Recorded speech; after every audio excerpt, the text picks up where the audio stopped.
Have you tried Brexit mess? It's full of oats and things, and it's probably highly toxic.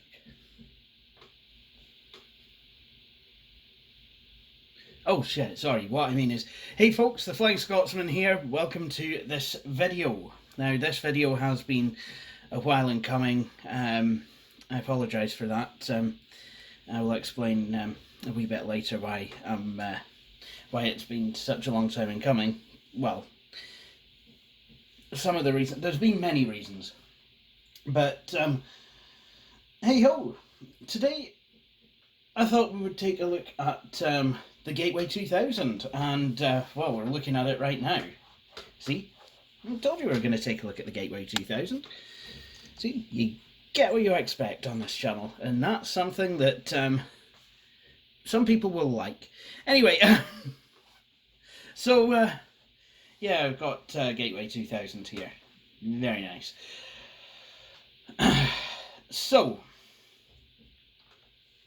in this video, I thought we would put a fresh install of DOS and Windows Workgroups 3.11 on this system.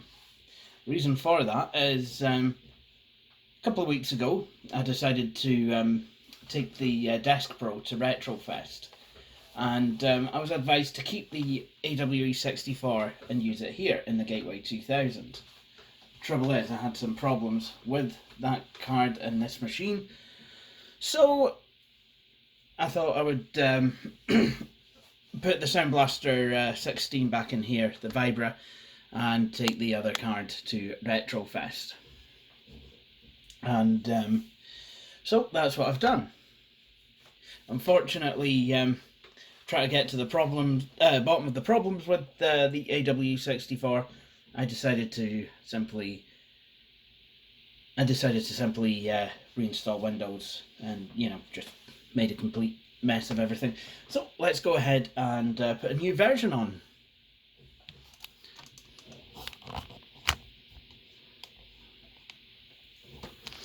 So let's get started.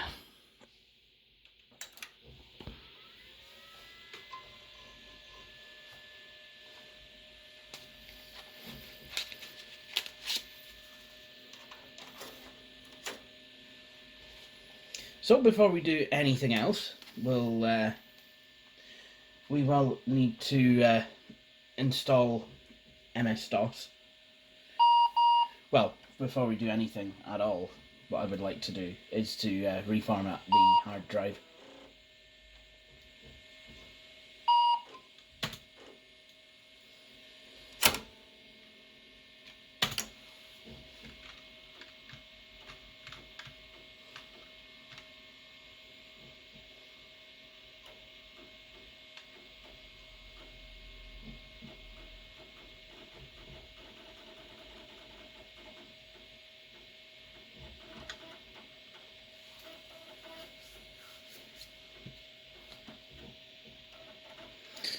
So it's gone into DOS setup after all. Well, that's just fantastic. So I'll just see if we can rest the camera here. What I'll do is I'll just quit setup for now. Format /S.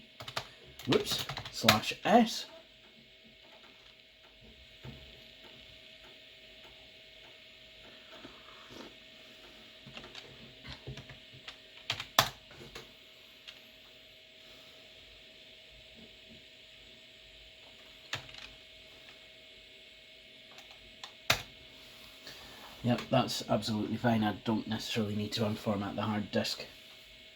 So,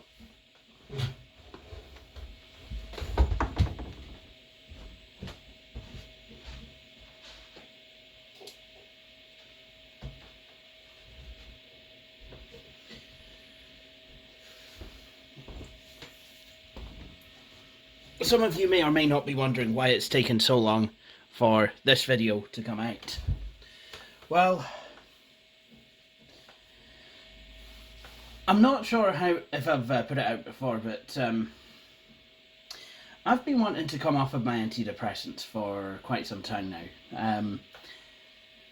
A few reasons. For those of you who don't know, I take sertraline.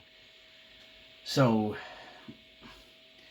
that has, in a large part, I think, helped. But in a large part, well, I'm not entirely sure. It certainly felt a lot more, felt a lot more stable. But I've been wanting to come off of them for a while because, just been feeling a wee bit sluggish and emotionally not felt that good, and just felt a wee bit lacking. And it certainly caused issues, when I had a girlfriend, unfortunately. The emotion just wasn't really there as much as I would have liked it to have been. Normally I wouldn't kind of say this kind of stuff on here, and to be honest, I am feeling a wee bit uneasy about kind of saying that, but I thought I would put it out there, as more of a, I want to share my experiences rather than anything else, if I'm going to be completely honest.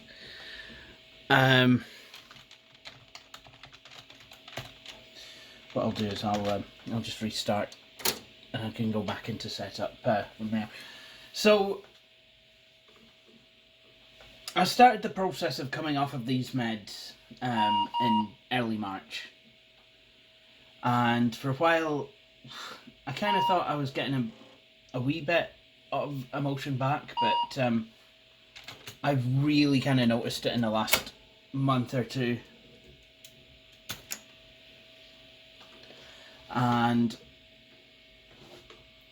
I just kind of feel that, I've I've been feeling a bit too emotional, been feeling on edge, been feeling very kind of angry, and not necessarily anything in particular, just it's how it goes. And been feeling up and down, and so that's kind of what I'm dealing with, and it's made it quite difficult for me to make videos. Anyway, welcome to Setup. The Setup program prepares MS-DOS 6.22 to run on your computer. To set up MS-DOS now, press enter. Oh.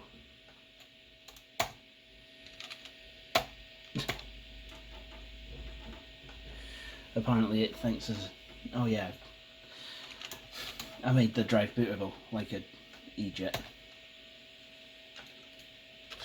Do you know what? I'm just gonna...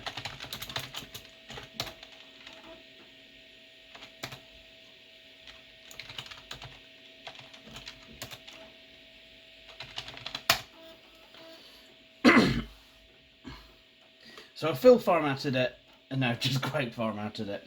That's fine though. It's fine. I'm just going to set everything to the United Kingdom. Wow, this shows how... one of these days I should go through the countries available in DOS. Because there's stuff here like Yugoslavia. That country no longer exists.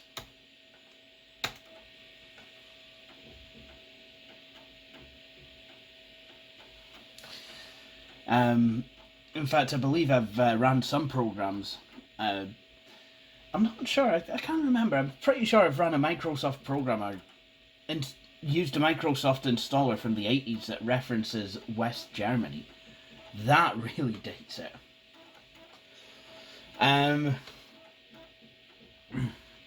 But yeah, I mean, this obviously DOS 6.22 came out after the Iron Curtain fell, but I mean, certainly the troubles in Eastern Europe and other former Soviet states was it was far from over when DOS 6.22 was brand new. If I remember, DOS 6.22 I think came out in '94, so we'll have it predated the Kosovo crisis by about 5 years.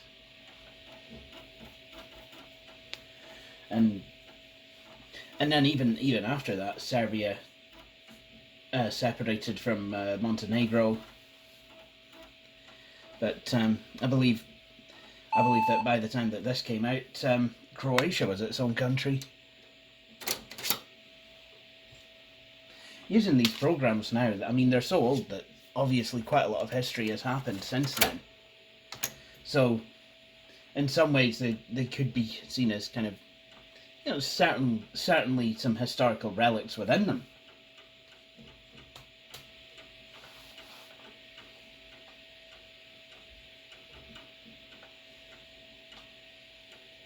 Anyway, as I was saying, before I get interrupted again, as I was saying before, I had, I've just been, dealing with the effects of coming off of my antidepressants, and I'm finding it.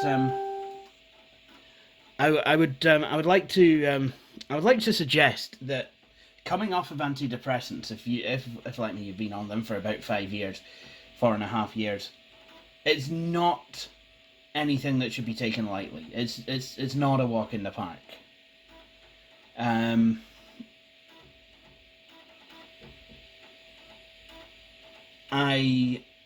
mean, I think I remember feeling a bit this way when I was on citalopram, quite easy to blow. I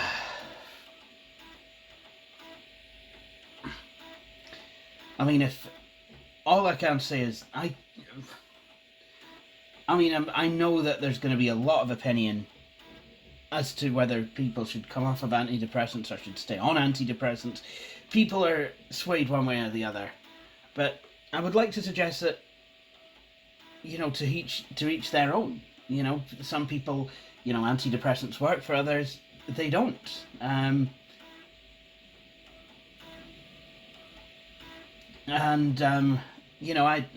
still, I guess I'm just experimenting at the moment.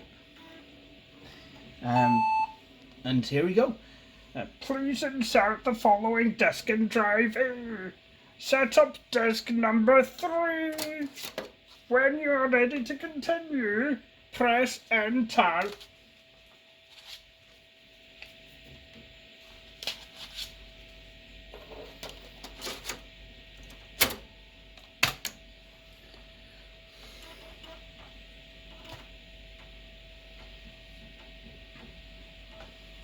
So anyway, the drive in this machine is it's a Quantum Fireball 3.2 gig drive, and the reason that I'm able to run it on this system is because I'm using disk overlay software from OnTrack.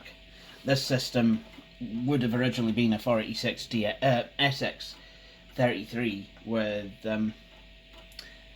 I'm not sure how much RAM it would have had originally, probably 4 megs, but it's got 32 now, and it's running with a Pentium Overdrive 83, quite nice. It's got a CD-ROM drive in it, kind of a basic CD-ROM, which is, again, perfectly fine. And Road Geek was able to give me the floppy disk and hard disk drive caddy.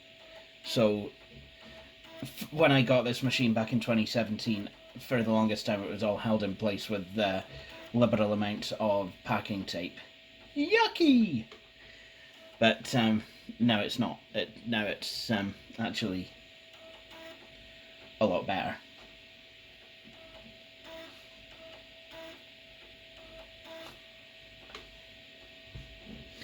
The graphics is provided by a Cirrus Logic GDGL 5428 or CLGD 5428. I think it's a 28 anyway. And yeah, all seems to be quite very nice. I like.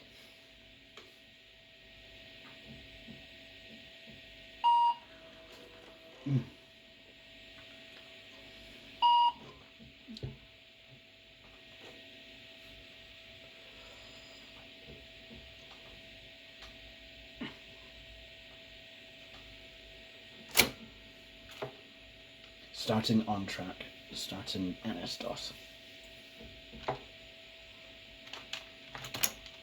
Now to install the supplemental utilities. I've put that disk in the drive. Supplemental tools are stuff that was included with DOS, but is not included with the regular version of DOS, with 6.22. So stuff like ADOS, which I think is accessibility, the DOS shell, fakemouse.com. Really? Oh, that must be able to use something else as a mouse. Nice. Sweet. And various and sundry QBasic sample programs, which are quite fun.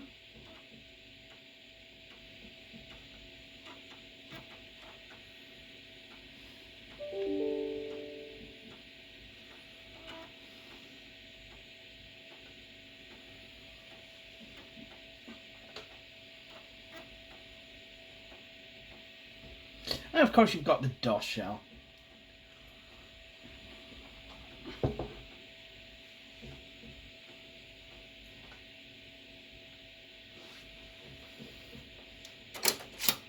So, like I was about to say, the drive is partitioned into two 1.6, I believe, gig partitions.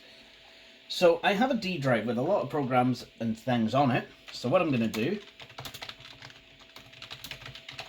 I'm going to install a Samsung CD-ROM driver, because I can.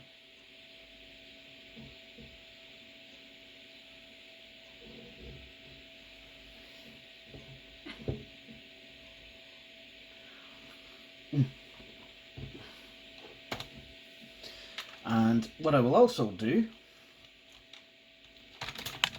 I'm going to make a WinDRVs folder.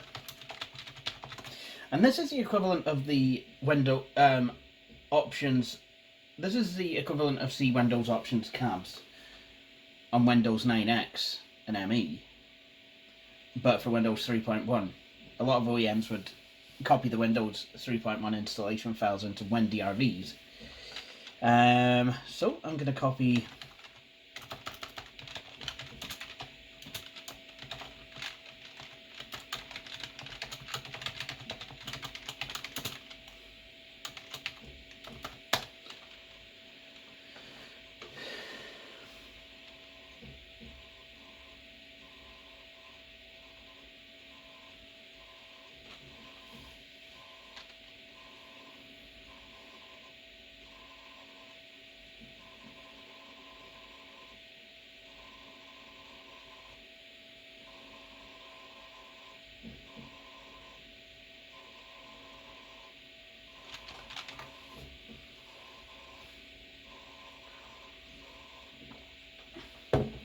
and now I can set up Windows.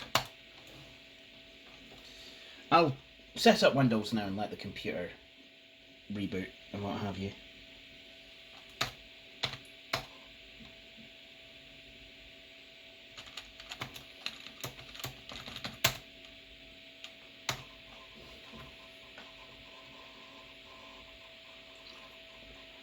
Don't need access to the CD-ROM drive immediately.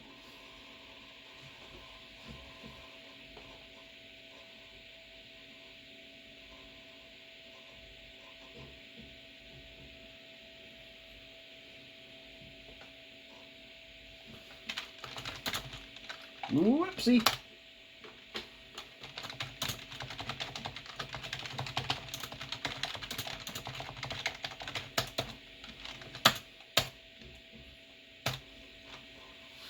So I'm just going to install everything other than printers.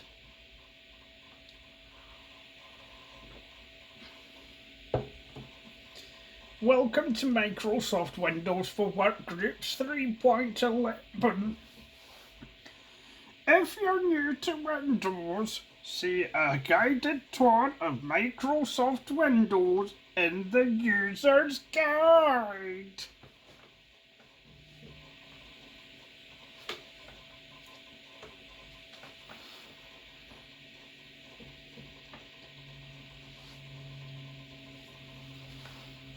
So because I'm not installing from floppy disk, I'm not having to switch in and out disks all the time, and it is actually going to install a lot quicker. Well, that's very nice. My network card's been found. However, while it is extremely tempting to install it now, I'm not going to. In fact, I'm just not going to install any kind of networking just now, because I need to install the plug-and-play software first, so it can assign IRQ addresses and everything to the cards. And in any case, I actually have the specific drivers for the card instead of just regular, instead of just a generic Novell NE2000 compatible drivers, which this card is NE2000 compatible. It's a Realtek Ethernet card. So it's found some DOS applications. I'm going to install QBasic Editor and SmartMon. I'm not going to install these four because I have a better way of doing that, which is actually more elegant, which I can show you now. I'll just skip the Windows tutorial. I'm pretty certain that Road Geek has actually, the Nostalgia Mall, I'm pretty sure that Billy's actually done a video of the Windows tour, the Windows guided tour, which, like Packard Bell's Navigator, has a quick lesson on using the mouse. In fact, the Windows guided tour is pretty good. I should do my own video of it sometime. I can't remember if I've done so or not, but I think it is pretty good. It's not as colourful and as interactive and as, I guess you could say, fun as Packard Bell's offering, but it gets the job done. And you can't say fairer than that. And considering Windows 3.1 and Windows Workgroups 3.11 could run on all manner of computers from the mid-80s upwards, having all the bells and whistles, you just didn't need it. Especially if you were running on a 286 or a 386 with half a byte of RAM or something. I don't know.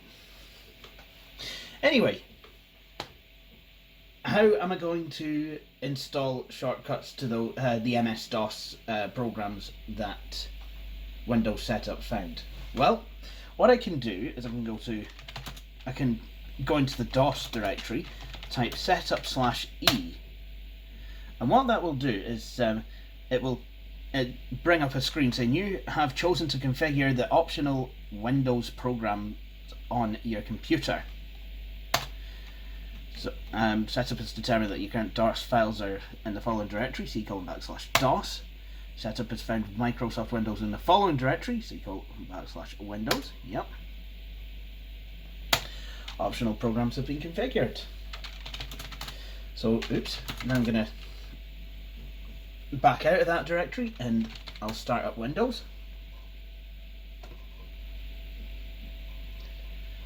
And we now have a wee program group called Microsoft Tools. And if I go in there, we see we have options for antivirus, backup, and undelete. Whoopsie. Oh, mess that up. That was all nice and arranged. So what I'm going to do. Quick wee way of... that is a quick wee way of making the program manager mostly maximised, but not. This is Microsoft Antivirus. I remember seeing this for the first time again in 2002. I got an old MyTac laptop from my school that was monochrome. I've never really properly messed about with MS-DOS. Because, I mean, by the time we got our computer, it was Windows 95, and by the time I got a machine of my own to mess about with, it was Windows 98. But there you go. So, we have to install some drivers now. First thing I want to install is the Intel Plug and Play Manager.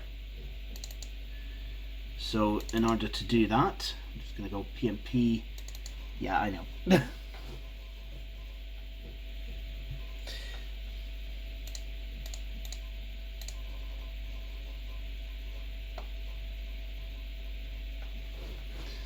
plug-and-play kit for Windows. Now I'm going to install Intel's plug-and-play manager, but I'm also going to install Creative's, because the Creative plug-and-play manager, well, the Intel plug-and-play manager is a good all-rounder, but Creative's own is better for organising sound cards.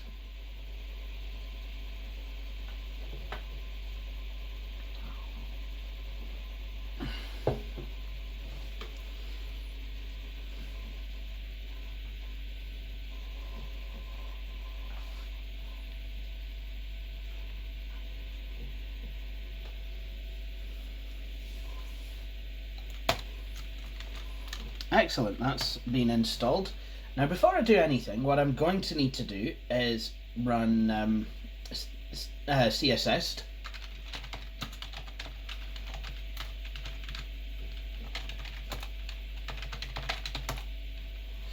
And that's the configuration assistance utility, and what that will do is it'll run an initial scan for plug-and-play devices. So it's the equivalent of Windows 95 setup saying please wait while Windows scans for non-plug-and-play devices, and if your computer freezes and horrible things are likely to happen, and hard reset it, don't Control-Alt-Delete it. Excellent. And it's now saying please use ICU to validate the configuration. What I'm actually going to do is reboot, and then the computer will find, well, the computer will run the plug-and-play manager for the first time.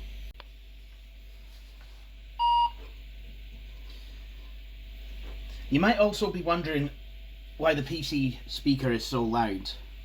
Well, back when I had this machine in my bedroom, look, it's found the cards actually, plug-and-play Ethernet cards, Creative Vibra 16 CP&P. So, yeah, this, while I had this system in the bedroom, I didn't like having the very loud PC speaker enabled because, well, you know, with my computer being in the bedroom, it would have been directly underneath one of my neighbour's bedrooms and directly next to the other one. So I didn't want to be disturbing them if I had retro gaming urges during the night. Talk to Billy about that. It happens. It's a real thing. But now that I'm back in the living room, while I was messing about with sound cards, I thought, may as well plug this speaker back in. Right.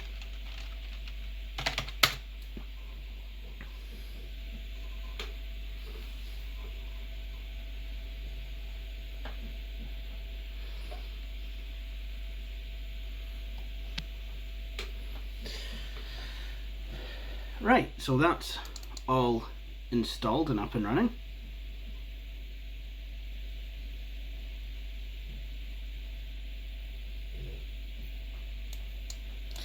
I don't know now if I will need to delete that card if I'm using Intel's Creative's plug-and-play manager as well. I've never really done it that way before, but I wanted to install the full Creative Sound Blaster 16 CD-ROM, and the only way I can seem to do that is if I install the Creative Technologies card manager. Before I do anything like that, though, let's get some display drivers installed. The 16 colour malarkey is very miserable.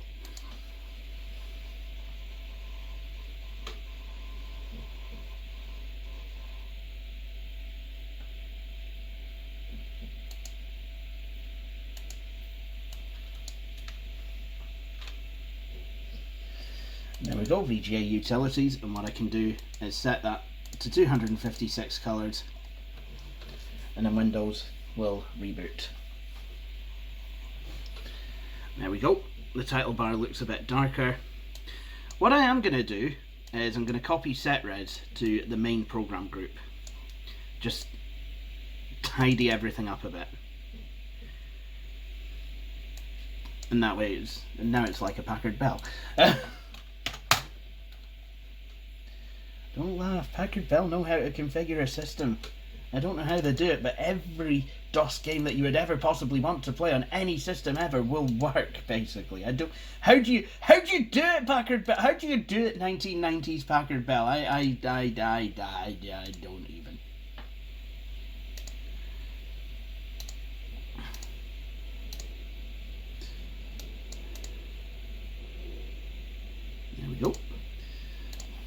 more cheerful colour palette.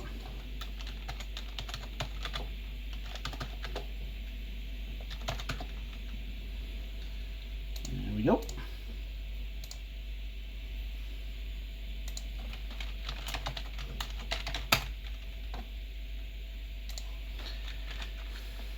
Alright, so now we're getting somewhere. But now to install the Creative Labs stuff. Now to do that, it likes to have basically all the base memory free. So the best way to do that is to completely reboot this machine and watch it counting all the RAM twice for some reason.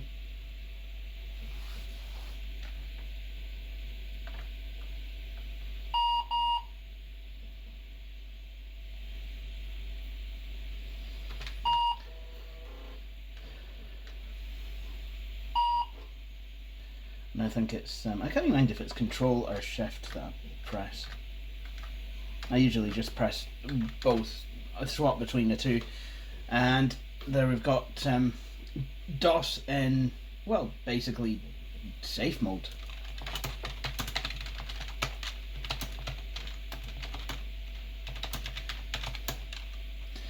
And now I'm going to install CTCM.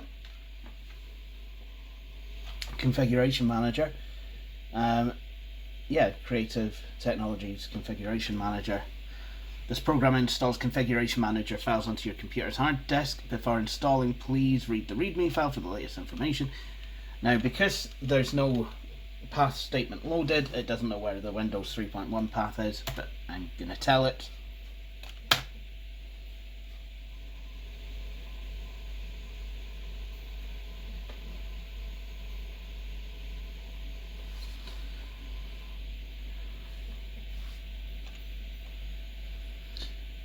And there we go. That's what it's proposing to do to autoexec.bat and config.sys. Install will now run CTCM to prepare the PMP audio card for use for the first time.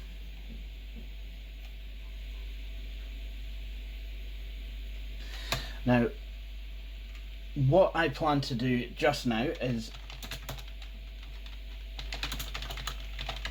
edit, well, at least look at the config.sys file, because the creative, that's perfectly fine. The reason I've done this is because while the configuration manager will support being run alongside other plug and play managers, it does insist that it is booted up after those.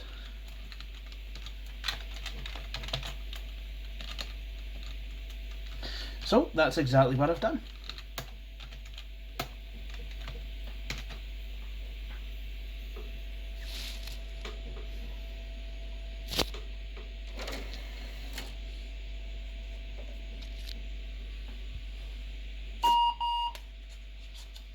So the next thing I want to do is to install the sound card.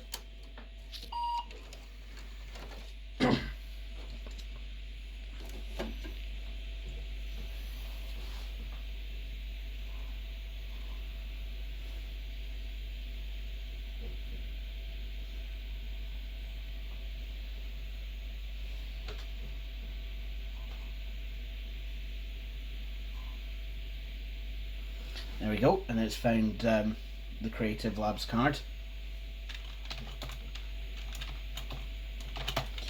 Now I've got what I believe to be the correct CD in, so I'm just going to set it to install. Yep, I believe that is the correct disc.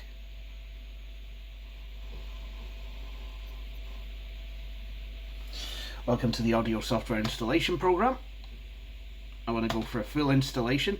There's lots of fun things on this, so I would like this.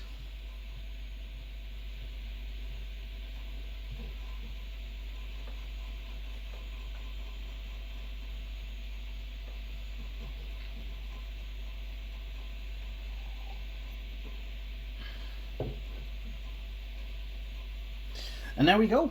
That's all the Creative Labs software installing.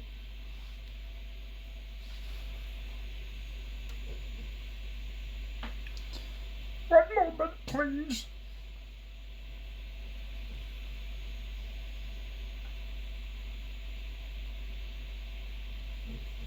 Got to be patient with this. You actually do, I would say.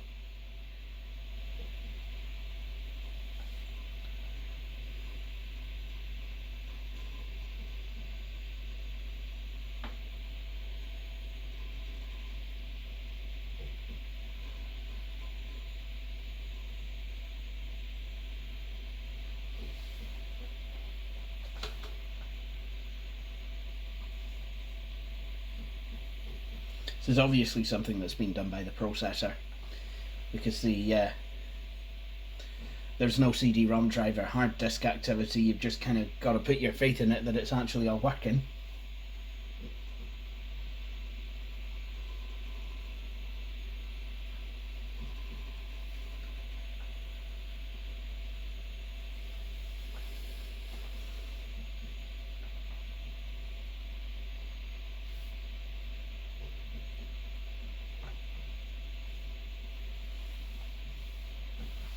Obviously, with servicing this machine and then servicing various Retrofest machines, I have been messing around with a lot of creative sound cards, and they're not the easiest. Certainly after certainly when we got to the live versions, there was that many different versions of the Creative Sound Blaster Live. It was like, and you needed the specific CD for each one, otherwise it just wouldn't work. And anyone, even the SB Audio PCI 128, anyone will tell you about that. Just,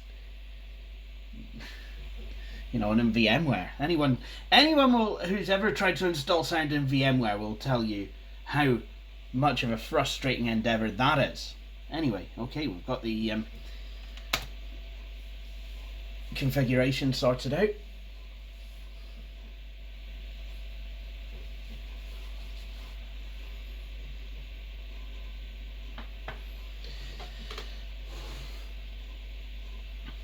Now, I'm aware that 240 is an odd IRQ, is an odd address for the sound card to go, but the network card seems to like 220, and well, we tried to stop it, but it overpowered us. Anyway, do I want to associate text files with Texto.le in Windows? No, actually. But that's not to say that I won't use that. I will show you what that does. So after a bunch of thorough analysis for various and sundry system files, the software installation has completed. So I'm going to reboot.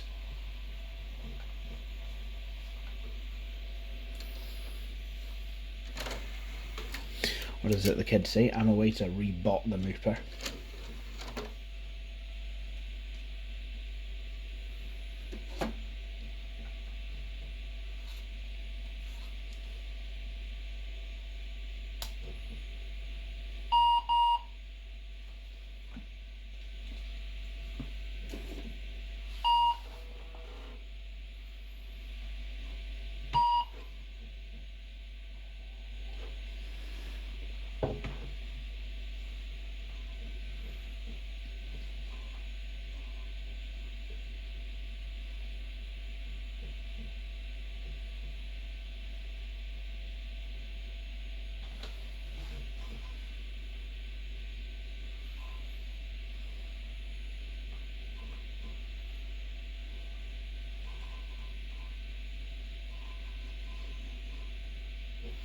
And there we go. So now all we need to do is to go into Windows and see if it all goes. There we go. That certainly seems quite promising. So what we have, I did say I was going to show you Texto.le, and I will. So this kind of looks like a normal text editor, albeit one with a multi-document interface, and it has a toolbar, but it has a bunch of people's names in a drop-down list and what look like playback buttons. and access to the mixer for whatever reason.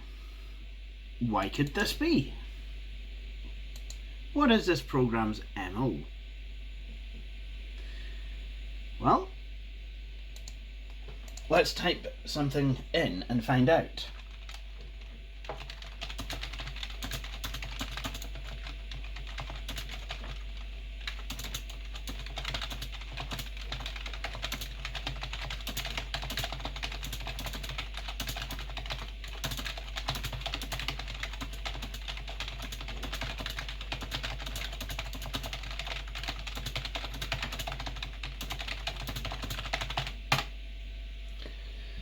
I wonder what would happen if I hit the play button. Hello guys, I am Gateway 2000. I wish the Flying Scotsman would offer me a cup of tea. I'd not drink it owing to the fact that I am a computer, but the offer would be nice. Okay, let's try a different voice. Hello guys, I am Gateway 2000. I wish the Flying Scotsman would offer me a cup of tea. I'd not drink it owing to the fact that I am a computer, but the offer would be nice. Oh, I see. Would you like a cup of... Hey...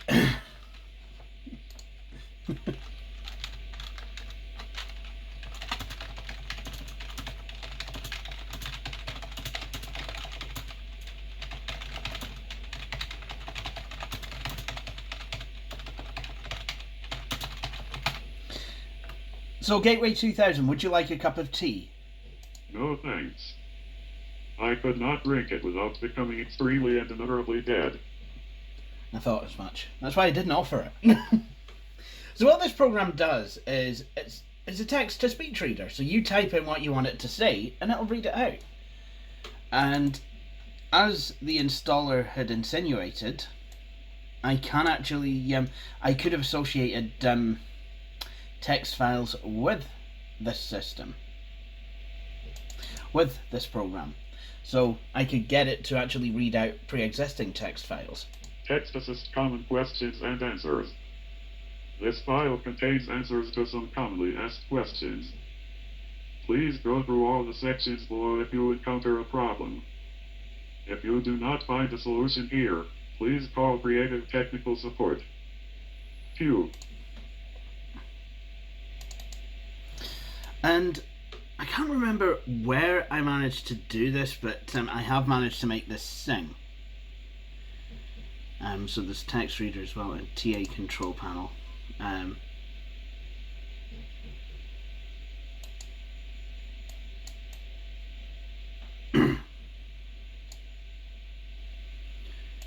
So I've also got text reader, I could use that.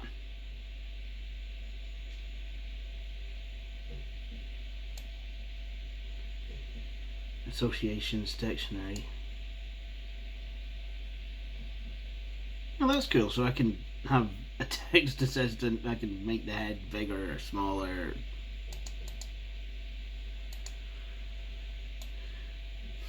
I'm pretty certain though that I have managed to get it to sing. Oh yeah, singing text. I did manage to get it to sing What Shall We Do with the Drunken Sailor, which was I found that quite funny.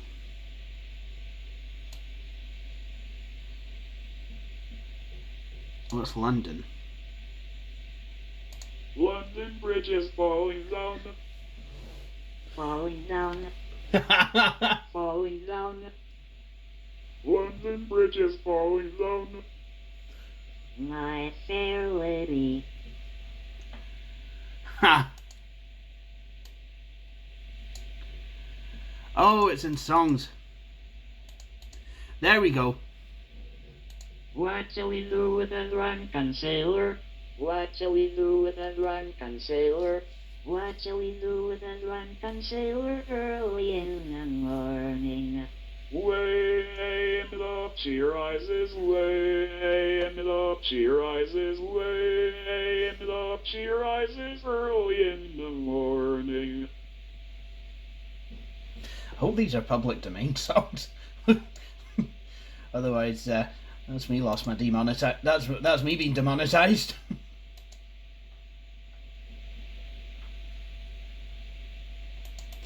Yeah, there's a lot of wee toys that you get to play with the full version, with the full CD-ROM for the Sound Blaster 16, which is quite cool. So a couple of jobs still to do before we have a basically working Windows install. Firstly, I want to install mouse drivers. This will install mouse drivers both for Windows and for DOS. Come on, there we go.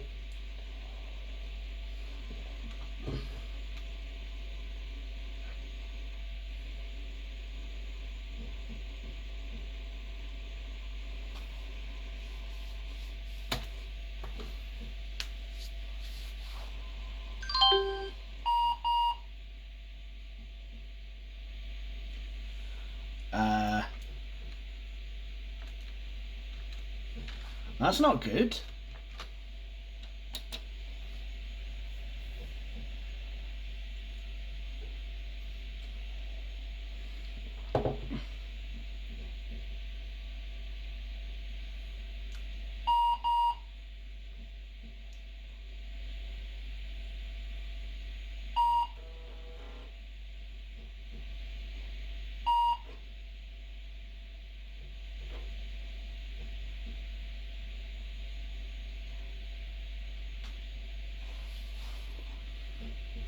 I don't know what happened there, but yeah. Would not surprise me if this hard drive was on its way out, though. I think that would answer a lot of questions I've had about the health of this system overall. I know I should probably use an SD card solution, and that's probably what it will come to. But at the moment, I've tried using a CF card solution in the past and could not get it to go at all. I don't display the startup screen again, and I want to have a large black mouse pointer. There we go. Now the next job I would like to do is to actually go ahead and install the networking interface. So let's do that now. To do that, I want to go to Network, Network Setup, Install Microsoft Windows Network. So I need to go to Add Adapter.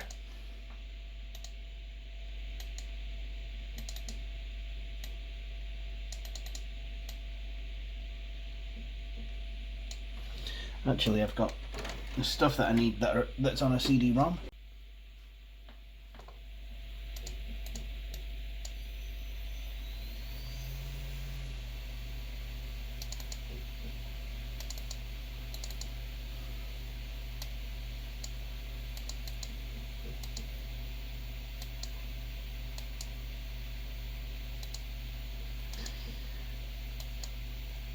Next thing I need is the TCP/IP protocol.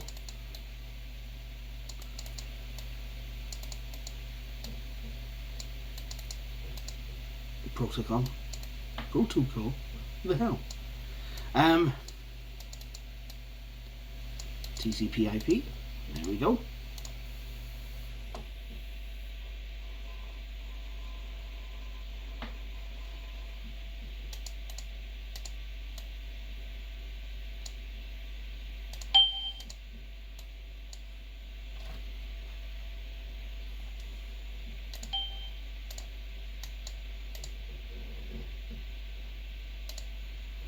Set up, enable automatic DHCP config.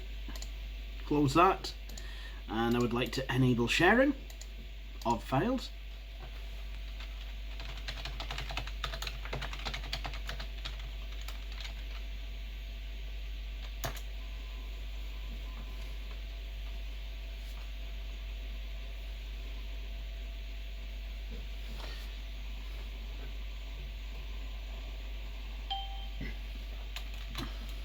And now let's restart the computer and hope I don't get nasty boot errors.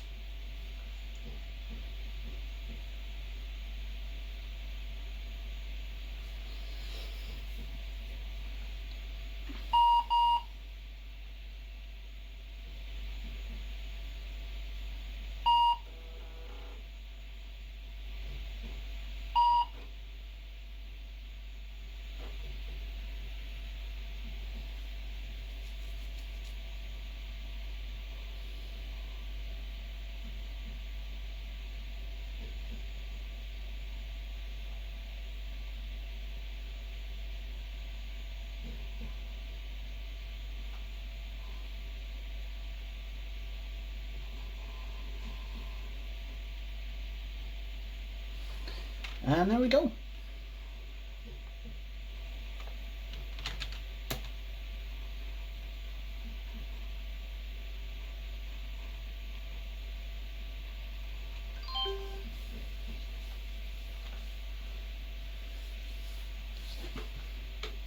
And the first time we log in, we'll have a log on screen. Don't need a password, so get rid of that. Now, hopefully, if I jump into File Manager, there we go. I have my server. I can map a network drive.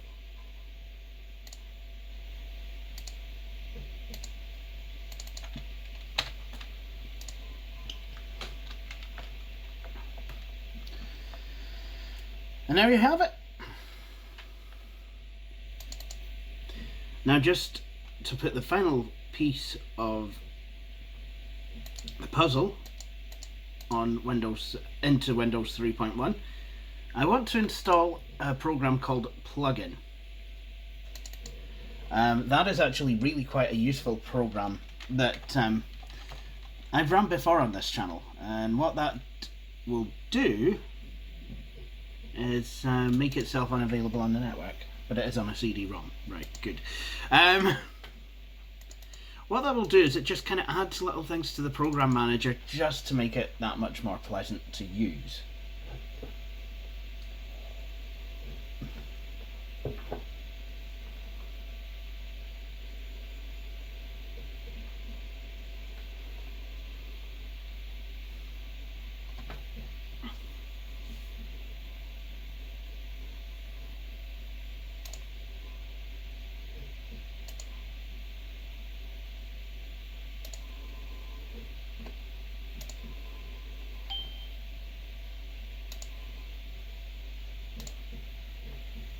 Registration date.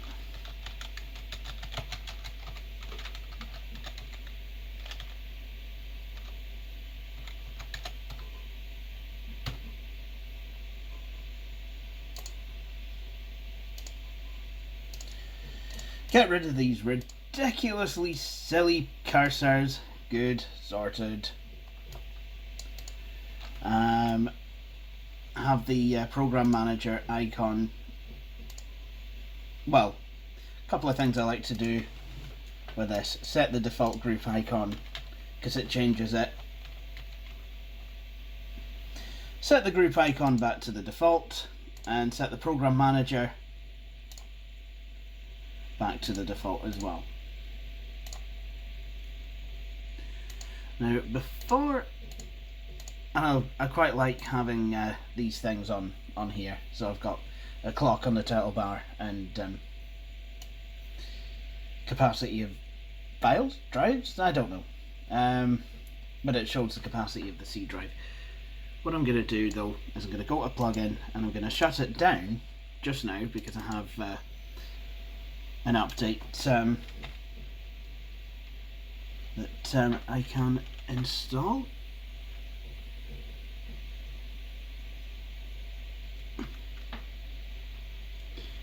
Install.bat, there we go.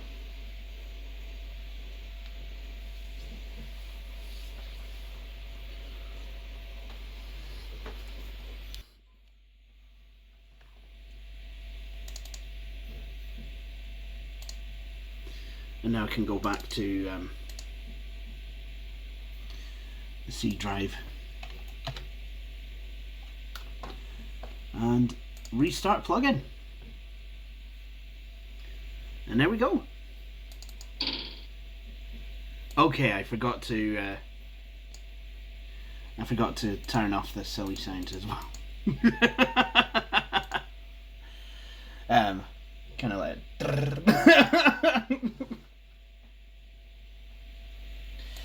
So what I can now do is I can actually start assigning different icons to program groups, which I quite like. So for the actual applications group, I'm going to set it back to that silly one. The plug and play group, I'm going to set that to the actual plug and play icon, TCP/IP32. I think I'm going to set that to the telnet icon. Microsoft input devices, just the mouse pointer icon, I think. There we go. Audio software.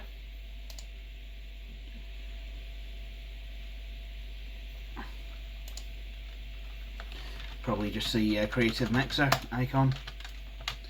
I mean, you would get that on the basic Sound Blaster drivers.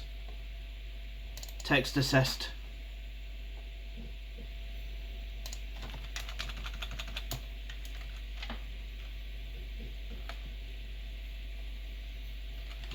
Maybe have the texto icon.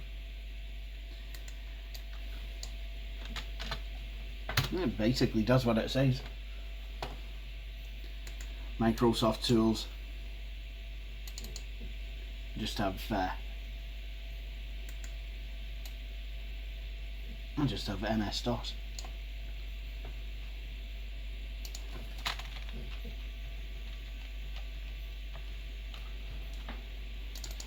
So we have this MS-DOS icon. There we go.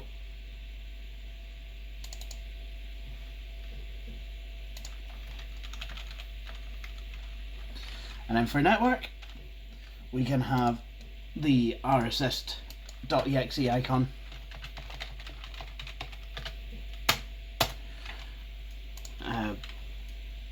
Oh no, start remote assistant. Whoopsie. Or remote access.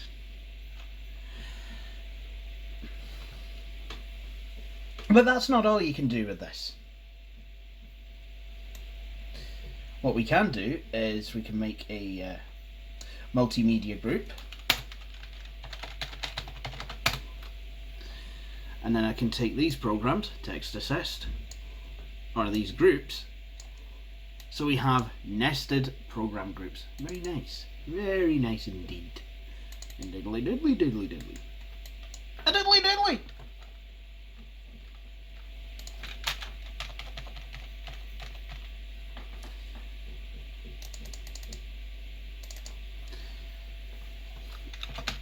And then a Microsoft Utilities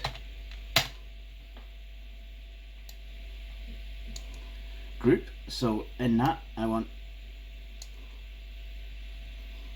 TCP/IP plug and play, TCP/IP Microsoft tools and Microsoft input devices.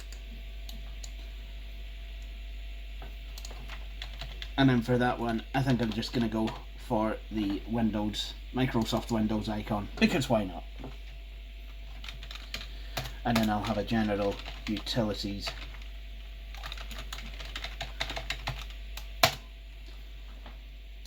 And of course, more icons will get dragged in there as programs are installed. And for this one, I'm actually going to use one of plugins icons.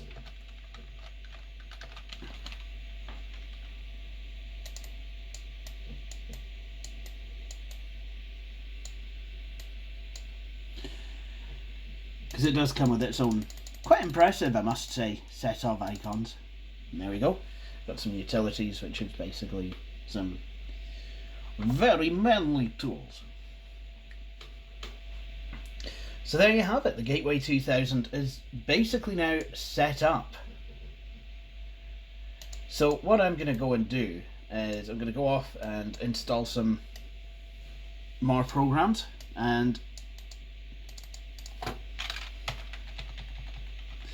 I'll start for some reason, I think, with Microsoft Publisher.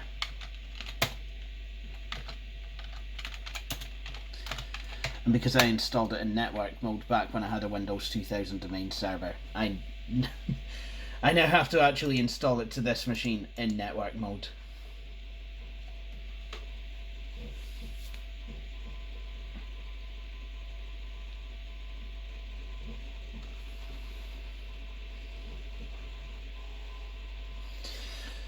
So what's next to do with this system? Well, I'm probably going to need to run MemMaker at the very least. And at the very most, make a menuing system so that I can have some profile with all the lower memory available for programs that need it. And if needed be, I can always install QEMM 386 or QEM 7. Actually, I forget which version it is, which supports multi-mode menus, and I can set it to use EMS programs if I wanted it to. But just for the hell of it, I'm going to see if, well, first of all, I'm going to select Save Settings on Exit. I'm going to see if Jazz Jackrabbit will run.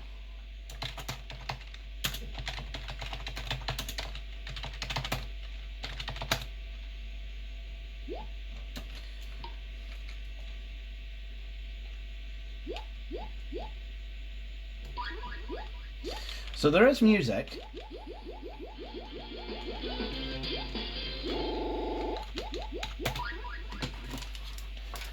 I forget I've got this joypad that I can actually use.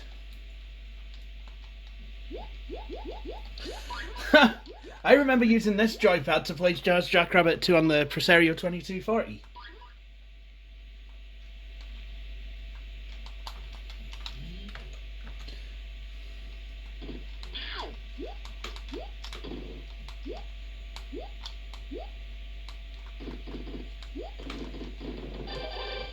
So that all seems to work quite nicely.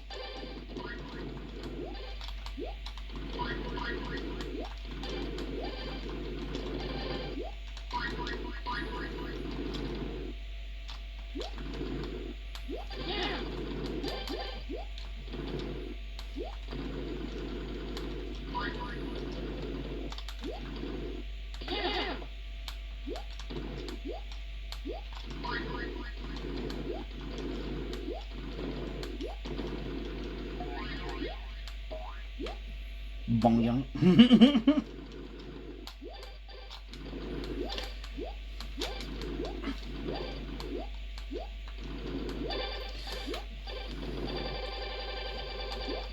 I like how floppy disks are the collectibles in this game. Always kind of have done. Ooh. I've found the secret passageway. Aren't I the clever one?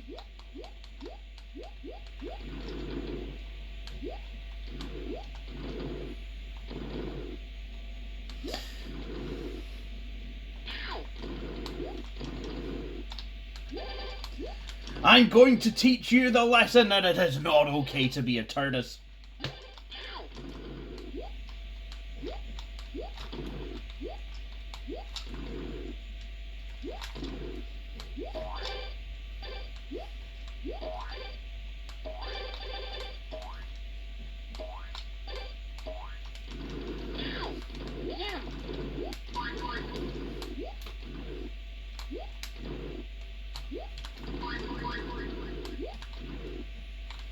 Good old Cliffy B, making good games like this.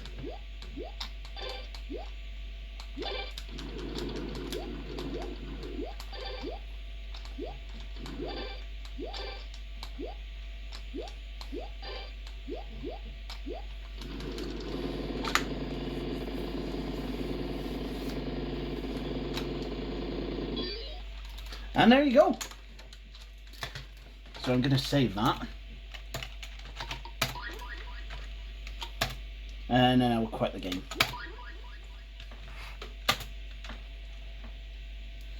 And then for some reason I get a fuzzy screen on this KVM.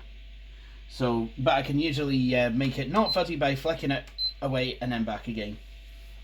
So this gateway seems to be in, well, it seems to be in fine fiddle. So I think with that I will be going off and installing other programs like Microsoft Office and all that good stuff.